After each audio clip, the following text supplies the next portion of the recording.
সমুদ্রপথে মানব পাচার রোধে বাংলাদেশ কোস্টগার্ডের নজরদারি চলমান রয়েছে। গোপন তথ্যের মাধ্যমে জানা যায়, টেকনাফের সমুদ্র এলাকা দিয়ে সাগরপথে মালয়েশিয়ার বিপুল সংখ্যক মানুষকে মানব পাচারের উদ্দেশ্যে নিয়ে যাওয়া হচ্ছে। প্রাপ্ত তথ্যের ভিত্তিতে গত ৫ জুন ২০২৬ সন্ধ্যা ৬টা থেকে মধ্যরাত ১২টা পর্যন্ত কোস্টগার্ড জাহাজ মনসুর আলী, স্টেশন টেকনাফ, আউটপোস্ট শাহপুরী ও বাহারছড়া কর্তৃক যৌথভাবে একটি বিশেষ অভিযান পরিচালনা করে। অভিযান চলাকালে একটি সন্দেহজনক বোটকে থামার সংকেত দেওয়া হলে বোটটি সংকেত অমান্য করে দ্রুত গভীর সমুদ্রের দিকে পালানোর চেষ্টা করে।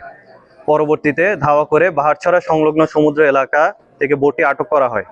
আটককৃত বোটে তল্লাশি চালিয়ে মালয়েশিয়ার পাচারকালে ৫০ জন ভুক্তভোগীকে উদ্ধার করা হয় এবং ৯ জন মানব পাচারকারীকে আটক করা হয়।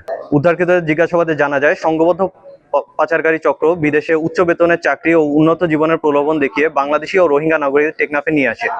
পরে তাদের গোপন আস্তানায় আটকে রেখে নির্যাতন ও মুক্তিপণ আদায় করা হয়। পাচারকারীরা উদ্ধারকৃতদের সাগরপথে মালয়েশিয়া সহ বিভিন্ন দেশে পাচারের পরিকল্পনা করেছিল। এছাড়া কয়েকজন ভুক্তভোগীকে দেশের বিভিন্ন স্থান থেকে অপহরণ করে মুক্তিপণ আদায়ের তথ্য পাওয়া গেছে। উদ্ধারকৃত ভুক্তভোগী, আটক বোট ও মানব পাচারকারীদের বিরুদ্ধে আইনানুগ ব্যবস্থা গ্রহণের কার্যক্রম প্রক্রিয়াধীন রয়েছে।